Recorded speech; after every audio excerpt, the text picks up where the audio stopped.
여러분 안녕하십니까? Thank you for the beautiful praise. Thank you so much. 아름다운 찬양이었죠? 정말 우리 청년들의 이런 찬양을 자주 들었으면 참 좋겠다 그런 생각이 드네요. 화면을 조금 바꿔주시면 감사하겠습니다.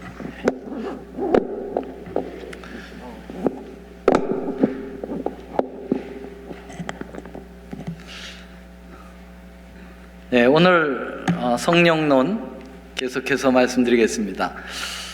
성령의 상징, 비둘기, 물 이렇게 제목을 정했는데요. 우리 함께 마태복음 3장 16절 함께 읽겠습니다. 시작. 예수께서 침례를 받으시고 곧 물에서 올라오실새 하늘이 열리고 하나님의 성령이 비둘기같이 내려 자기 위에 임하심을 보시더니, 우리는 지난 시간까지 9번에 걸쳐서 성령의 은사에 대하여 공부를 했죠. 몇 가지가 여러분 머리에 남아 있는지 잘 모르겠습니다만은 성령의 은사는 아주 다양하죠. 그 종류로 하면 20가지, 30가지 되겠지만은 다 말씀 못 드렸고요. 중요한 몇 가지, 9가지를 말씀을 드렸습니다. 오늘부터는 이제 성령의 상징에 대하여 말씀을 드리려고 합니다. 여러분, 우리 옛말에 팔방미인이라는 말이 있죠. 팔방미인이 어떤 사람을 팔방미인이라고 합니까? 모든 영역에 있어서 아주 전문가처럼 잘하는 사람을 팔방미인이다 그렇게 얘기를 합니다. 저는 그걸 처음에는 그걸 잘 몰라가지고 팔방미인이라는 것은 8가지 방향에서 봐도 예쁘다 그런 줄 알았어요. 근데 그게 팔방미인이 그런 뜻인지 모르고, 혹시 백과사전이라는 말, 이 사람은 백과사전이요, 이런 말을 할 때는 어떤 때 사용합니까? 모든 것을 다 아는, 또 아주 잡스러운 같이 다 아는 사람을 잡학사전이라고 또 얘기도 합니다. 또 약방의 감초라는 말 들어보셨어요? 약방의 감초는 어떤 사람을 두고 하는 말입니까? 모든 것에 이제 관여하는 그러한 사람을 얘기하죠. 우리 성령 하나님도 마치 이와 같을까요? 팔방미인이시면서 백과사전이면서 약방의 감초처럼 모든 일에 함께 동참을 하시는 분이다 그렇게 볼 수가 있습니다.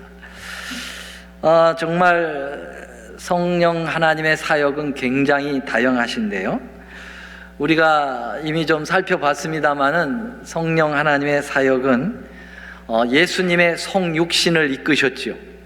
예수님의 탄생도 성령께서 함께 하셔서 뭐라 그랬어요? 성령으로 잉태하셨다 그랬고요. 또 예수님께서 침례를 받으실 때도 지금 여기 본문에 나오는 것처럼 비둘기처럼 성령이 역사하셨고요. 예수님 시험을 받으실 때도 성령이 예수님을 이끌어 광야로 가서 시험을 받도록 하셨습니다. 또 성령 하나님은 우리를 회개하도록 만드는 그러한 사역을 하시고요.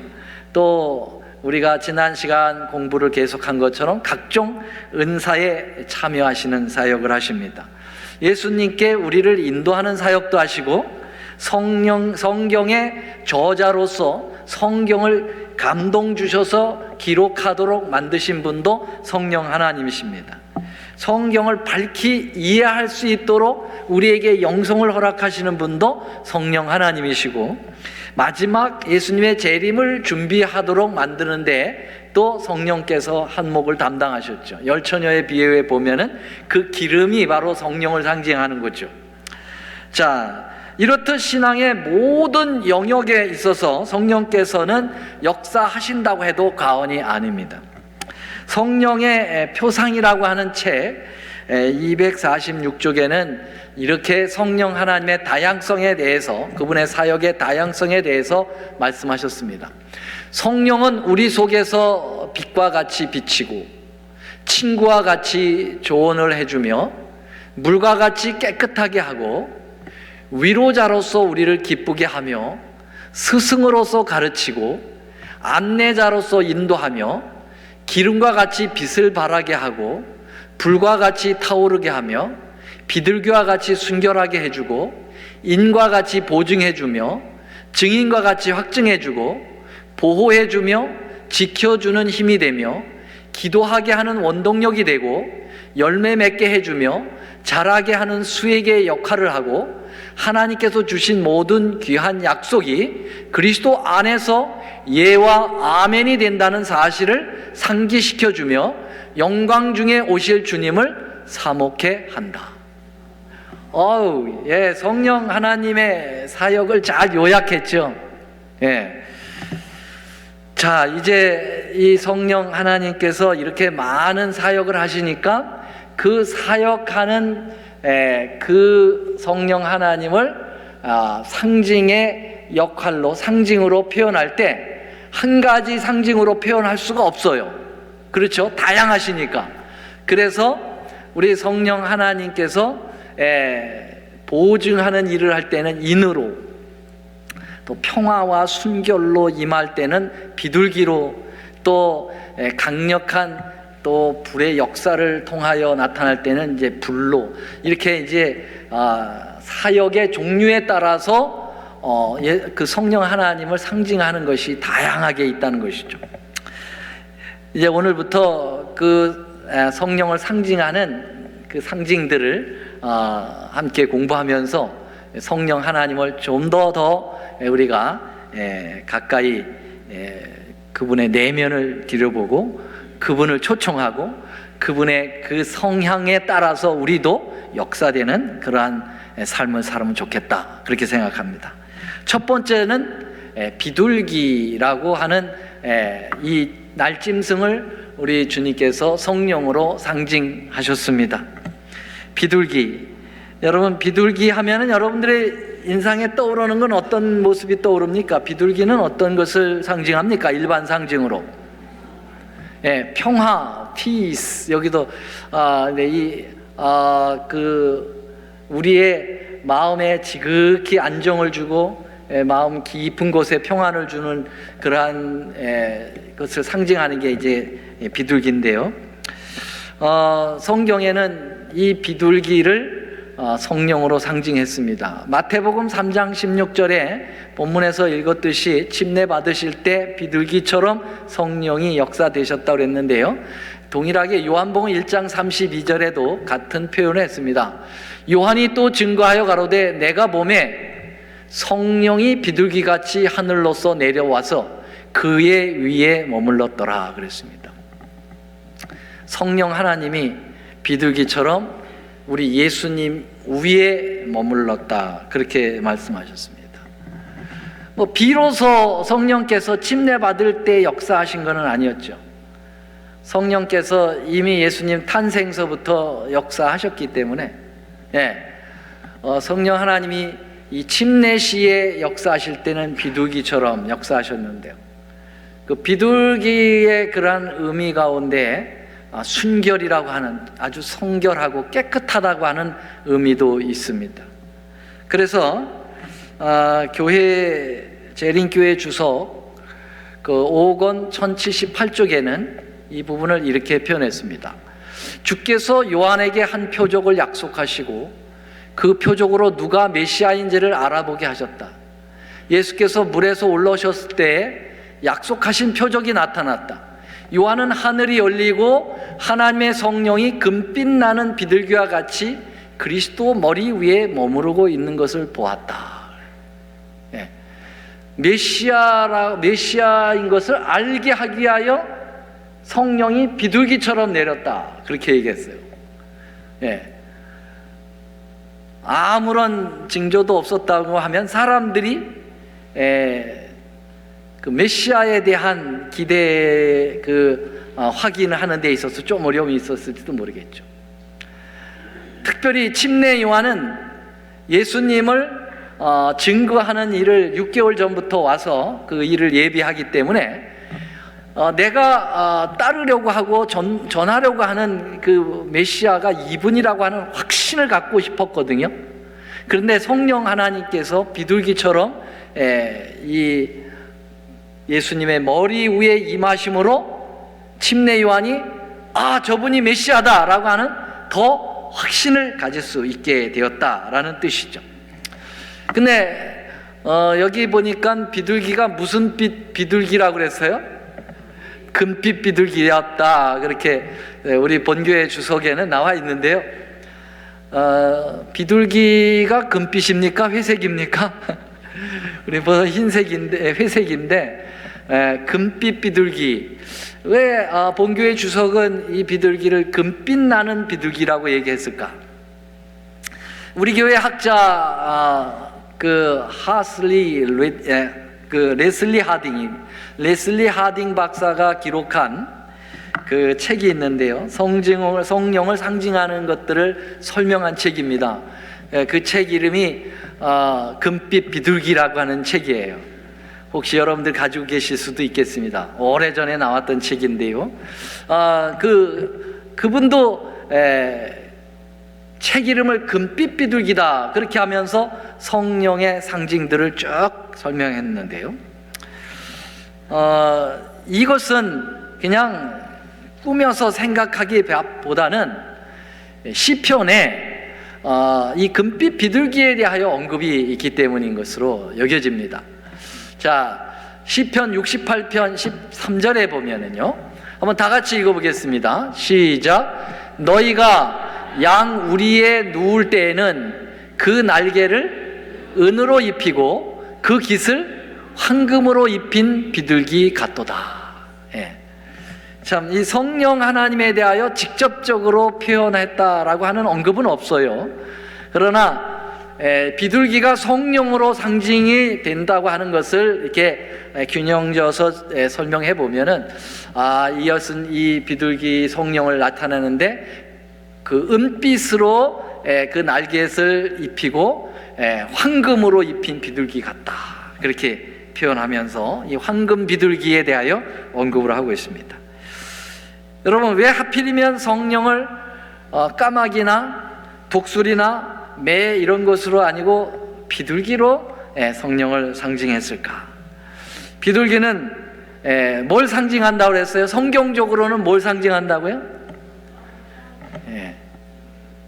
성결, 순결을 상징하죠. 그건 왜 그렇습니까? 예수님이 말씀하셨어요. 예수님께서 마태복음 10장 16절에 보라, 내가 너희를 보냄이 양을 이리 가운데 보낸과 같도다. 그러므로 너희는 뱀같이 뭐하고? 지혜롭고 비둘기같이 뭐하라? 순결하라. 뱀이 지혜롭습니까? 징그럽죠. 그런데 우리 공부했잖아요. 창세기 3장 1절에 보면은 하나님이 지으신 들짐승 중에 뱀이 제일 간교하더라 그랬잖아요. 간교. 이 간교라는 말이 원래 히브리어로 아룸이라는 말인데, 이 아룸이라는 말이 간사하고 교활하다라는 그러한 의미도 있지만 프리덴셜, 영어로 다시 말하면 신중하고 또 스마트, 아주 머리가 좋은 그러한 표현이 그 아룸이라고 하는 히브리 언어의 속에 들어있어요. 그래서 간교하다라는 번역은 미스테이크예요. 잘못된 번역입니다. 만약에 뱀이 간교하더라라는 말을 그대로 받아들이면 하나님은 간사하고 교활한 악한 뱀을 만든 그런 존재가 됩니다. 그렇죠? 하나님은 어떻게 악을 만들어요? 만들 수 없죠. 그래서 간교로 해석해서는 안 되고 머리가 좋고 스마트한 짐승이다. 여러분들이 사단이라면은 미련 곰퉁이를 갖다가 이용해가지고 여자를 꼬시겠어요? 아니면 똑똑한 놈을 골라서 꼬시겠어요? 여러분, 사단이 얼마나 영리한 존재인데요. 그러니까 하와를 꼬이기 위해서 매개체를 사용할 때 이게 머리가 나쁜 무슨 뭐 새 머리가 나쁘다고 그랬는데 우리 새는 머리가 좋아요. 우리 새를 그렇게 평가하시면 안 되겠고, 일반 새, 닭 같은 머리, 이런 머리는 아주 그런 새들을 통해서 꼬이면 꼬이시겠습니까? 그러니까 뱀이 굉장히 타락하기 전에는 머리가 좋았던 것 같아요. 뭐 그거 지금 설명하려고 하는 게 아니고, 비둘기는 순결하다 주님이 말씀하셨어요. 그러면 성령 하나님께서는 아주 성결하게 만드시는 분이죠. 성결케 하시는 분이죠. 우리 예수님도 이제 메시아로서 이 땅에 오셨습니다마는 죄의 성향을 가지고 계셨습니다. 그러나 예수님은 죄를 짓지 아니하신 분이죠. 항상 성결하셔야만 합니다. 그래서 비둘기가 침례를 받을 때 바로 역사하심으로 예수님의 성결의 삶을 인도해 하셨다라고 볼 수가 있겠습니다. 그래서 로마서에 보니까요, 1장 4절에 보면은 성결의 영으로는 그랬어요. 여기 영이라고 하는 것은 스피릿, 성령이거든요. 그러니까 성결하신 성령으로서 라고 하는 표현입니다. 그래서 성령 하나님이 아주 성결하게 하셨다. 우리는 스스로 하나님 앞에 변화될 수 없을 만큼 너무나도 성결과 거리가 멀어요. 거룩과 거리가 멀어요. 이 성결이라는 말을 풀어서 얘기하면은 거룩할 성, 깨끗할 결자예요. 거룩하고 깨끗한 거죠.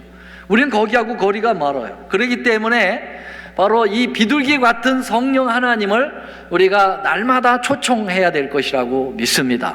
아멘. 자, 이것은 예수님의 품성, 순결의 품성을 반사해 주도록 성령께서 역사하시게 되겠습니다. 그래서 그리스도를 따르라고 고백한 모든 사람들의 궁극적인 목표는 바로 거룩하고 성결한 삶을 살아야 되는데요. 자, 시편 51편 10절로 11절에서 사도 다윗이 밧세바를 범하고 난 다음에 회개하면서 그의 눈물로 자기의 요를 띄웠다고 그랬어요. 굉장히 과장법이죠. 자기의 회개의 눈물로 자기의 요를 띄웠다 그랬어요. 그러면서 회개하는 그 내용이 이거잖아요. 다 같이 한번 읽어보겠습니다. 시작. 하나님이여, 내 속에 정한 마음을 창조하시고 내 안에 정직한 영을 새롭게 하셔서 나를 주 앞에서 쫓아내지 마시며 주의 성신을 내게서 거두지 마소서. 성신이 뭐예요? 성령이에요. 성령인데 그분이 정직한 영을 주고 정한 마음을, 깨끗한 마음을 우리에게 허락을 하신다, 그렇게 말씀하고 계십니다. 이 성결이라고 하는 영어로는 holiness 이렇게 얘기하고요, purity 그렇게도 이야기합니다. 아주 깨끗하고 거룩한 것을 이야기합니다. 자, 이 성결이라는 말이 얼마나 중요했으면은 이 기독교의 교단 가운데 이 성결을 이름으로 해서 교단 이름명을 정한 교회가 있습니다. 무슨 교회입니까? 성결교회. 성결교회. 그러니까 그 성결이라는 걸 그렇게 중요하게 생각을 하겠죠. 여러분, 우리들의 감정 가운데도 깨끗하면 무조건 참 좋다, 그런 생각이 듭니다. 그렇죠? 깨끗하면 좋아 보여요. 그래서 우리 가정에 손님이 온다 그러면 제일 먼저 하는 게 뭡니까? 청소, 깨끗하게 하는 거예요. 왜냐하면 깨끗하면은 이 가정 참 좋다, 이렇게 인정을 받으니까. 근데 아무리 가정이 화목하고 그래도 일단 돼지 우리간처럼 해놓고 손님을 맞이하면은 이 가정 문제가 있다, 좀 그러잖아요. 그렇죠? 자, 우리가 중요한 사람을 만날 때는 어떻게 합니까? 중요한 사람, 여러분들이 첫 그 데이트를 나갈 때 어떻게 그냥 나갑니까? 목욕 재개하고 나갑니까? 목욕을 다 깨끗하게 하고 향수 착착 뿌리고 그렇게 나가잖아요. 왜냐하면은 그 깨끗한 이미지를 줄 때 이 사람 참 좋다, 예의 바르다, 이런 저기가 있죠. 여러분, 우리가 성만찬 예식을 할 때에도 깨끗한 장갑을 끼죠. 이 더러운 손을 의식해서 깨끗한 장갑을 끼고 구별돼서 하나님께 이렇게 드리는 것입니다. 유대 전통에도 결례라고 하는 의식이 있어서 언제나 손발을 깨끗하게 하는 것을 유지합니다. 사람을 칭찬할 때에도 그 사람의 행실이 아주 뭐라 그래요? 이 사람 행실은 깨끗한 사람이야, 이렇게 얘기하죠. 반대로 성격이 아주 나쁜 사람을 뭐라 그래요? 이 사람 성격이 더러운 인간이야, 그렇게 얘기해요. 그래서 깨끗하다, 더럽다라는 것은 뭐 어떤 물리적으로 이렇게 청결 이런 보다는 사람 됨됨이를 표현하고 만큼 그렇게 이 깨끗함을 중요한 것을 표현하고 있습니다. 이 심령 안팎으로 정결함을 유지하기 위해서는 아까 말한 대로 성령 하나님의 역사하심이 절대적이다, 그렇게 볼 수가 있겠습니다. 그러기 위해서 우리는 성결의 영이신 비둘기와 같은 성령 하나님을 항상 우리 마음에 간절히 간구하시게 되기를 간절히 소망합니다. 침례를 받으실 때 임하셨던 그 비둘기 성령 하나님이시여, 오늘 제 마음에 역사하여 주시옵기를 간절히 기도합니다 라고 매일마다 기도드리시면 여러분의 삶이 얼마나 깨끗하게 유지가 되겠습니까? 설사 죄를 졌다 할지라도 그 성령, 비둘기와 같은 성령 하나님께서 그 죄를 깨끗하게 해 주실 수 있다고 믿습니다. 두 번째로는 성령의 상징 물에 대해서 말씀을 드리려고 합니다. 여러분, 성령을 비둘기로 상징하였던 것과 같이 성령을 물로서 표현하셨습니다. 성경에 보면 여러분, 여기 예수님께서 침례 받을 때 어디서 올라오셨어요? 물에서 올라오셨어요. 그래서 물도 성령이고 비둘기도 성령이고, 그래서 예수님은 완전히 성령에 감싸가지고 침례를 받으셨어요. 그래서 요한복음 3장 5절에 보면은 너희가 거듭날 때 뭐와 뭐로 거듭나라고요? 물과 성령으로 거듭나라 그래서요. 그래서 이 물은 성령을 또 상징하게 되는 것이죠. 니고데모하고 예수님이 대화 나눌 때요, 거듭나라 라는 표현을 하셨을 때 적어도 성령을 세 가지로 상징으로 니고데모에게 말씀하신 거예요. 대단한 거죠. 첫째 뭐예요? 물로. 그 다음에 두 번째 뭐예요? 바람으로. 그렇죠? 바람. 바람이 어디서 와서 어디로 가는지 모르듯이 성령의 임함도 뭐와 같으리라? 이와 같으리라. 그래서 성령이 뭐로 상징이 됐어요? 바람으로 상징됐어요. 이게 바로 육으로 난 것은 육이요, 영으로 난 것은 영이요 하면서 예수님께서 니고데모하고 대화를 나눌 때 하신 말씀이죠. 그만큼 예수님은 성령을 염두에 두시고 항상 말씀을 하고 계심을 우리에게 보여주시고 있는 것입니다. 요한복음 7장에 보면 예수님은 직접 이제 말씀하십니다. 자, 제가 37절을 읽고요, 여러분 38절, 39절은 같이 읽겠습니다. 명절 끝날 곧 큰 날에는 예수께서 서서 외쳐 가라사대 누구든지 목마르거든 내게로 와서 마시라. 시작. 나를 믿는 자는 성경에 이른같이 그 배에서 생수의 강이 흘러나리라 하시니 이는 그를 믿는 자의 받을 성령을 가리켜 말씀하신 것이라. 여러분, 생수의 강이 배로부터 흘러 터져 나온다 이거예요. 예수님을 믿는 사람들은 그 생수의 강처럼 배에서 터져 나오는 역사를 보게 되는데, 그것은 바로 하나님께서 주시는 성령을 가리켜 말씀하신 것이다. 그래서 여러분, 여기 생수, 강같이 터져 나오는 물, 이것을 성령으로 표현하고 있습니다. 여러분, 물은 한마디로 얘기하면은 물은 생명입니다. 그렇지요? 물은 생명과 직결되어 있습니다. 물이 없으면은 생명을 유지할 수가 없습니다. 화성에 이제 탐사선을 보내놓고 계속 조사하는 게 바로 뭐냐면, 화성에 뭐가 흔적이 있나, 뭐의 흔적이 있나, 뭐의 흔적이 있나? 물의 흔적이 있나? 물의 흔적이 있으면은 생명체가 살았을 것이고 또 어딘가 생명체가 있을 것이다 라고 하는 그러한 힌트를 얻기 위하여 물을 찾는 거예요. 물. 예. 그래서 물과 생명은 하나로 직결되어 있다. 마찬가지로 여러분, 성령이 물로 상징됐다는 것은 여러분, 성령 하나님이 우리의 생명을 주관하여 주신다고 하는 것입니다.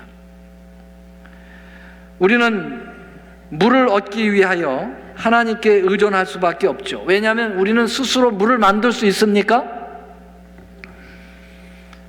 물이 H2O잖아요. 수소 2개에다가 산소 하나만 결합시키면 물이 됩니까? 수소를 만들 수가 있어야지. 또 산소가 만들 수 있어야지. 그래야 수소와 산소를 결합하죠. 우리는 스스로 만들 수 없어요. 물 한 방울 스스로 못 만듭니다. 과학이 지금 21세기 첨단을 걷고 있지만은 달나라까지 로켓을 쌓아 올린 인간의 지혜를 가지고도 물 한 방울을 스스로 만들어내지 못하는 게 인간이죠. 맞습니까? 예. 그래서 우리는 이 생명도 결코 인간 스스로 생명을 유지할 수도 없고 생명을 만들어낼 수도 없는 존재입니다. 전적인 생명은 그래서 하나님께 달려있는 것이고 하나님이 물을 창조하신 분이고 하나님이 생명을 창조하신 분이라고 믿습니다. 아멘. 예. 그래서 여러분, 오늘날 우리의 생명을 유지해 나갈 때에는 여러분, 항상 우리가 물을 하루에 8잔씩 마셔주듯이 말이죠, 충분히 물을 마시듯이 성령 하나님을 충분히 우리 안에 들여와야 합니다. 그래야 살아있는 아주 생동감 넘치는 삶을 살 수가 있습니다. 어때요? 물을 제대로 못 마시면 어떻게 됩니까? 여러분, 물을 많이 못 마시면 어떻게 돼요? 어떻게 되긴 어떻게 돼? 죽지. 네. 또 피부도 아주 엉터리가 돼요. 여자분들 이렇게 아무리 여기다가 연지곤지 바르고 그렇게 해도 분 발라도 물을 제대로 안 마시면 화장빨이 안 받아요. 화장빨이 받으려면 물을 많이 드시고 한번 발라보세요. 왜냐하면 피부가 살아있거든. 예. 그래서 물을 많이 마셔줘야 됩니다. 그런 것처럼 우리 성령 하나님을 풍성하게 우리의 마음에 역사하도록 여러분의 마음을 여셔서 그분을 모셔야 돼요. 물이 강같이 흘러 배에서 터져 나오도록 말이죠. 쬐끔 먹어가지고 그러면 안 돼. 여러분, 성령 하나님을 배에서 터져 나갈 수 있도록 팍 받아들여서 쫙쫙 나가도록 여러분, 성령 하나님을 초청해야 합니다. 왜 이렇게 대답이 없으세요?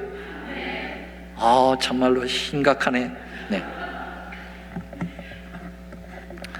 자, 이사야 44장 3절로 4절에 보면 다 같이 읽겠어요. 3절만 읽겠습니다. 시작. 대저 내가 가란 자에게 물을 주며 마른 땅에 신에게 흐르게 하며 나의 신을 내 자손에게 나의 복을 내 후손에게 내리겠다.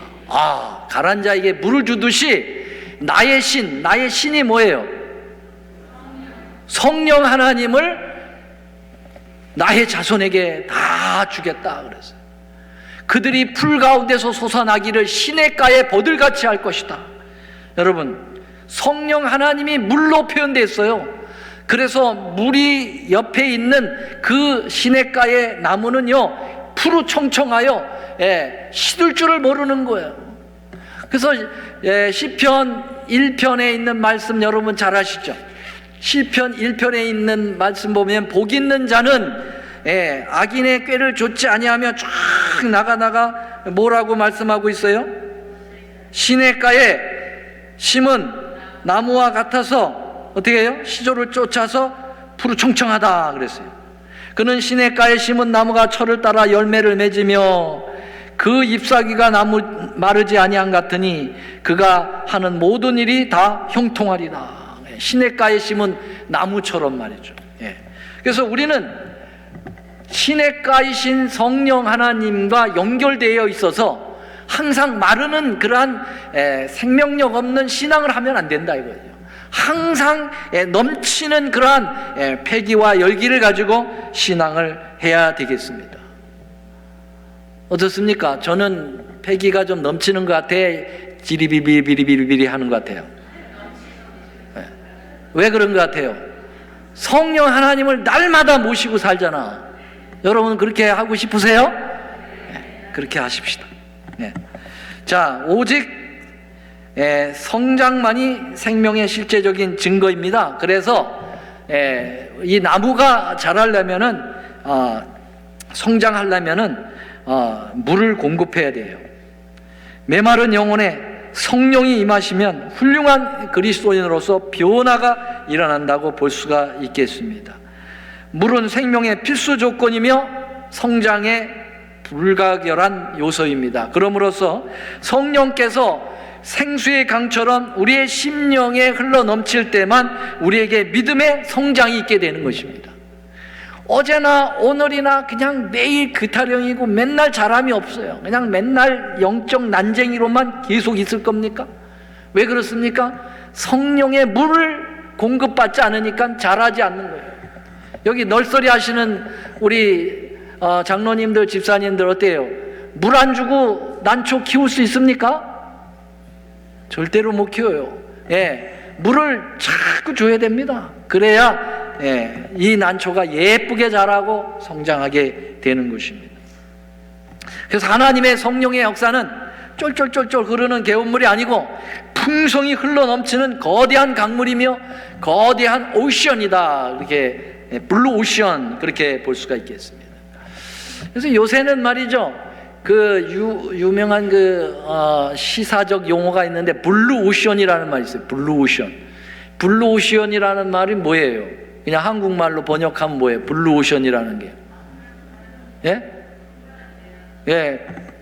거대한 대양을 얘기하는 거잖아요. 그죠? 근데 이 블루 오션이라는 말은 오늘날에 사용하는 말은 뭐냐면 이제 이게 찌찌리하게 같이 모여가지고 서로 경쟁하지 않고 경쟁 없는 바다같이 대양으로 뛰어들면서 새로운 비전을 제시하는 걸 블루 오션이라고 그러네요. 그것은 대단한 포텐셜이 필요하거든요. 우리 인간의 힘으로는 블루 오션 할 수 없어요. 블루 오션 하려면은 성령의 역사가 우리의 마음에 감동해서 물결치고 파도 칠 때 여러분 우리는 블루 오션으로 나갈 수 있다. 그렇게 볼 수 있는 것입니다. 그래서 아주 이 소인배처럼 그냥 옥신각신 서로 이렇게 경쟁하지 말고 넓은 대양으로 나가서 말이죠. 넓은 포부를 펴고 세계를 아우르는 그러한 신앙을 하라는 거죠. 블루 오션입니다. 여러분 물은 귀중합니까? 귀중합니다. 여러분들은 물에 대하여 귀중성을 잘 모르겠죠.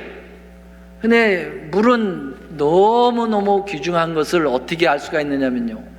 제가 여기 이분이 누군지 아십니까 혹시? 누군지 아세요?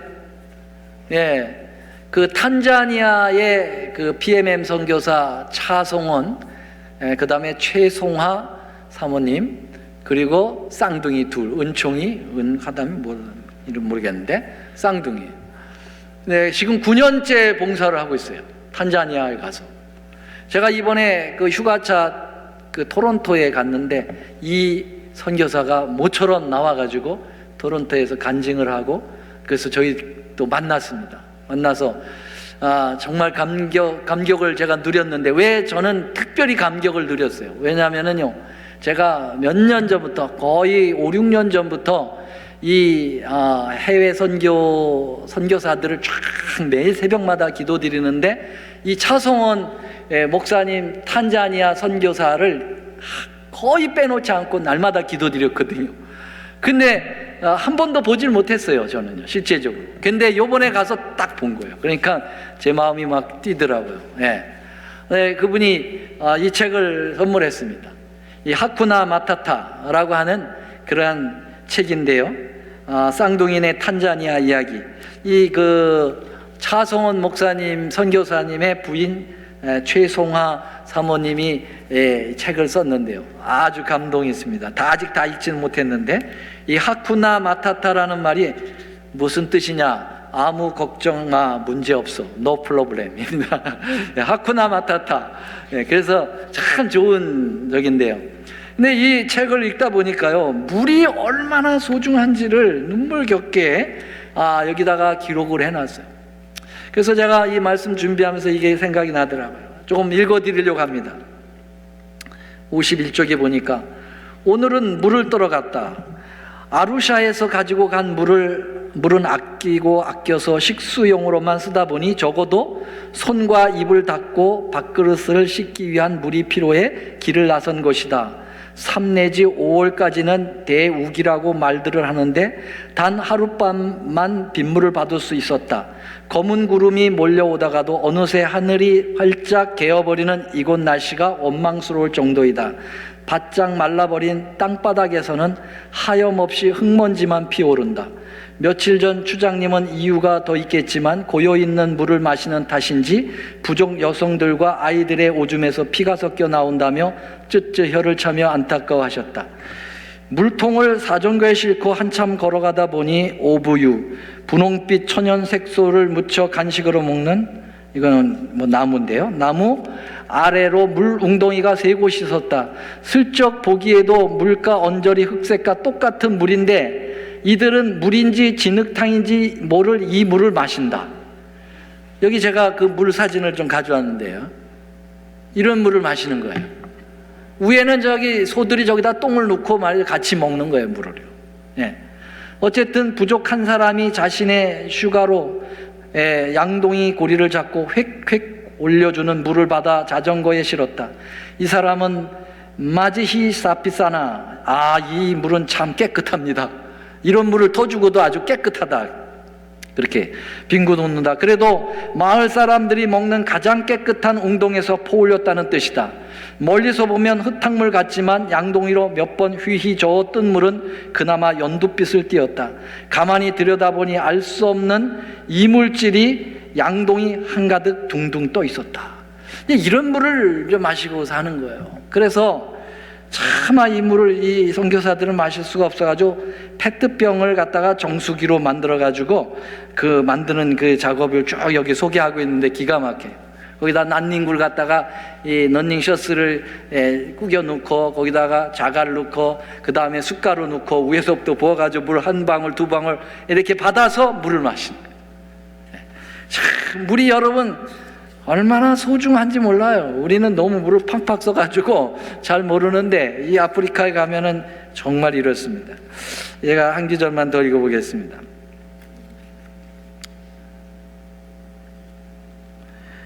도저히 씻을 수도 마실 수도 없는 연녹색의 이물질이 가득한 웅동에 물을 퍼올리기 위해 바라바이 그 사람들은 장렬하는 태양 아래 사막길을 3시간 이상 걷는다. 그 물 때문에 오줌에 피가 섞여 나오는 주혈흡충으로 고통을 당하면서도 어쩔 도리가 없다. 그나마 건기 때는 가축에게 물을 먹이느니라 사람은 물 한 방울 못 마시고 잠들 때도 많다. 그래서 샤워는 생각도 못 했는데요, 머리 감는 거 생각도 못 했는데요, 며칠씩 머리를 안 감아가지고 그 사모님이 머리가 떡이 돼도 참 그러한 세상이 있습니다. 그러나 그들은 하쿠나 마타타 그러면서 아무 걱정 없다 그러면서 한국의 청담동보다 더 행복한 삶을 산다, 그렇게 표현했습니다. 그들에게는 이러한 물은 없지만 성령의 물이 있기 때문에 그렇습니다. 아멘. 성령 하나님과 늘 동행해서 그의 마음들은 얼마나 깨끗한지요, 얼마나 순결한지요. 그 쌍둥이 아이한테 제가 물어봤어요. 야, 여기 카나다가 좋냐, 탄자니아가 좋냐 그랬더니 탄자니아요, 딱 그러는 거예요. 그 탄자니아하고 캐나다 잠깐 그들이 와 있는 그곳하고 정말 상상을 못 하거든요. 너무 차이가 나는데도 그들은 빨리 탄자니아로 돌아가고 싶다, 그런 얘기를 해요. 그리고 목사님은 6년이 사실은 그 PMM 기간인데요, 연장을 해가지고 지금 3년 연장을 해서 9년째인데 9년보다도 더 오래 하고 싶다고 지금 포부를 밝히고 있어요. 야, 저는 그 콩고 선교 가가지고 보름 있는데도 죽을 뻔했거든요. 근데 이게 어떻게 그렇게 오랜 세월 동안 그렇게 주님을 오직 믿고 그 어려운 가운데에서 살고 있는지 참 모르겠어요. 여러분, 선결케 하시는 역사를 물의 작용으로 에스겔도 사용하고 있습니다. 이게 운물을 뚫어주기 위하여 이제 그 헌금을 이 미국에서 보내고 한국에서 보냈거든요. 그래서 많은 곳에 이제 아프리카의 물을 뚫어가지고 우물을 만들어 주는 거거든요. 펌프를 만들어서 깨끗한 물을 만들어 주는데, 이 탄자니아에서는요, 이게 아주 엄청난 돈을 헌금을 들여가지고 물을 거의 50m, 100m까지 파가지고 물을 끌어올리는데, 글쎄 저렇게 나왔어요. 저게 뭐예요? 이 진흙이 나오는 거예요. 그래서 물이 터져 나왔다고 박수치고 너무 좋아했는데 끝내는 이 진흙밖에 안 나온 거예요. 그래서 다 실망하고, 그런데도 하쿠나 마타타, 하나님이 있으시면 괜찮다, 그리고 그들이 견디고 사는 거예요. 그래서 그 선교사님의 주변에는 우물이 없어요. 이렇게 실패를 했어요. 그래도 그들은 실망하지 않았습니다. 하나님 원망하지 않았어요. 성령께서 함께 하시기 때문에 그렇습니다. 맑은 물로 너희에게 뿌려서 너희로 정결케 하되 곧 너희 모든 더러운 곳에서 모든 우상을 섬김에서 너희를 정결케 할 것이며, 또 새 영을 너희 속에 두고 새 마음을 너희에게 주되 너희 육신에서 굳은 마음을 제하고 부드러운 마음을 줄 것이며, 내 신을 너희 속에 두어 너희로 내 율례를 행하게 하리니 너희가 내 규례를 지키게 행할지니라. 오늘은 비둘기와 이 물에 대해서 말씀을 드렸고요. 성령 하나님의 그 상징 가운데 비둘기와 물의 공통점은 뭐죠? 성결인 거예요. 깨끗하게 하는 것입니다. 오늘은 성령 하나님의 깨끗하게 하심을 배웠으니까 우리도 그런 일을 위해서 성령을 모시고 깨끗한 사람들이 다 되시기를 간절히 바라면서 말씀을 마치겠습니다. 사랑의 주님, 오늘은 비둘기와 같은 성령 하나님, 물로 역사하시는 성령 하나님에 대하여 가르쳐 주셔서 감사합니다. 저희들의 마음속에 깨끗한 비둘기 성령 하나님을 보내주셔서 우리의 더럽고 누추한 마음이 고쳐지게 하여 주시고 정결한 삶을 통하여 하나님께 영광 돌리도록 도와주시옵소서. 생명수와 같은 성령 하나님이 우리 마음에 가득 임하셔서 그 배로 강수가 터져 나오듯 성령 하나님의 그 거룩한 역사를 맛보고 또 이웃에게 나누어 줄 수 있는 하나님의 참된 백성들 되도록 인도하여 주시옵기를 우리 구주 예수님의 이름으로 감사하며 기도 올리옵나이다. 아멘.